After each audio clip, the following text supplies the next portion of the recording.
Queuing theory, managing the reality of the wait. Few organizations in any industry have the luxury of adjusting capacity quick or managing the demand by getting the customers to show up when their organization wants them instead of when customers want to come. General problems for planners is that adding capacity costs money, such as hiring more servers but reduces the wait, which improves guest experience, quality, guest satisfaction, and loyalty.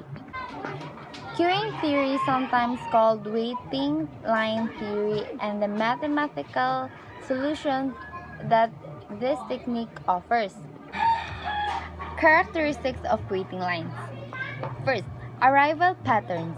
The number of guests arriving and the manner in which they enter the waiting line. The arrival could be random, such as patrons to a restaurant in bulk, such as a busload of tourists, or in some other distributions that difficult to describe, such as patients coming to a hospital emergency room in varying but not completely random intervals.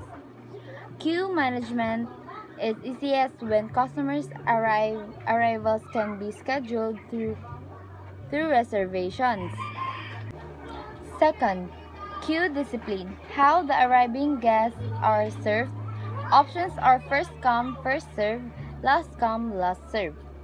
Not a formula for hospitality success or some other set of service rules. Example for this is the guests with reservations or wanting takeout food only may be served first. Guests understand such a service rule. They don't understand service rules that seem unfair to them and have no explanation. Queue discipline must be obvious and familiar, or managers must find ways to carefully explain what rules and why they are fair. Third, time of service. How long it takes to serve the guest. The amount of time it takes to serve the different customers can be unpredictable as the people themselves. If the waiting line model is to be an aid in managing the line, planners must take this variation into account. Line types. Organizational planners must decide what line types will best meet the customer's needs and expectations. Single channel, single phase. One server, one step. The customer looks the lines over, chooses one, stands in it, waiting for service, and eventually reaches the counter to begin the single service phase. Single channel multi-phase queue, such as a cafeteria line or a drive-thru at a limited menu quick serve facility. It is two or more single channel, single phase queues in sequence.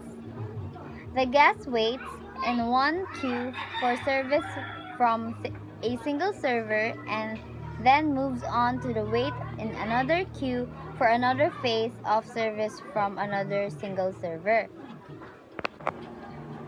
Multi-channel single phase queue. The customer begins in a single lane that then feeds into multiple channels or stations for the service, each staffed by a server. An example would be a bank or an airport waiting line where everyone stands in a single queue, often snake-shaped to fit into available space, waiting for an open channel server or for service.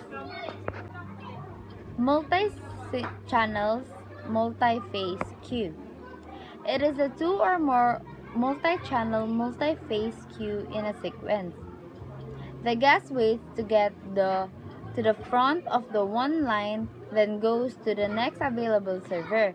After receiving the first phase of service, the guest then gets in another lane, waits to arrive at the front, then goes to the next available server or channel to receive the next phase of a service.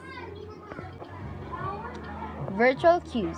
A final type of queue that is becoming increasingly popular is the virtual queue, or the line that isn't visible. Most of people don't like to stand in line, and the virtual queue enables to avoid doing so. This is based on the idea of underlying Disney's Fast Pass was the first introduced at the Walt Disney World Resort in 1998 in response to a need of a better managed waiting times to allow more efficient time use for guests and more efficient capacity used by the company. Disney found the guests using the virtual queue system spent significantly less time in lines. The virtual queue concept has many potential applications in hospitality, and a freestanding attraction that experiences long lines for admission and entry is also a potential site for creating a virtual queue. Common sense suggests that the best queue type for an organization to use is the one that guests perceive as enabling them to begin receiving service as quick as possible. Anna Raffaelli and her colleagues suggest that the planners need to consider at least four factors when choosing a queue type for a given situation. First, a sense of progress towards the goal and service experience. Second, a sense of control over what is happening. Third, activity. Fourth, a sense of fairness on how their weight was managed. Balancing capacity and demand. Determining the proper balance between supply and demand requires more calculations than just the basics. Just like the example, we should gather more data about customers' behavior and expectations. Once the capacity and demand balance decision has been made, planners must determine how to accommodate the inevitable lines created by uneven demand patterns.